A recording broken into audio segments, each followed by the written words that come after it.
Guys আসসালামু আলাইকুম। আশা করি সবাই ভালো আছেন। আসলে এই সোনালী ক্ষেত ফসল আমাদের বাংলাদেশের অন্যতম একটা ফসল। দেখেন ধান মারাই কাটাই কত কষ্ট।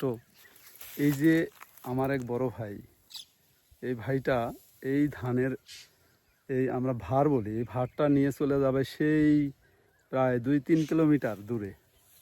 ওই যে 2-3 কিলোমিটার দূরে যাবে, কত কষ্ট করে এই যে ধান এই ফসল আমরা ঘরে উঠাই, সেই ফসলের দাম যদি আমাদের গৃহস্থ, আমরা যারা গৃহস্থ, এরা যদি ন্যায্য ফসল না পাই, ন্যায্য দাম না পাই সেই ফসলের, আসলে এত কষ্ট করে এই ফসল ফলানোর কোনো অর্থ হয় না।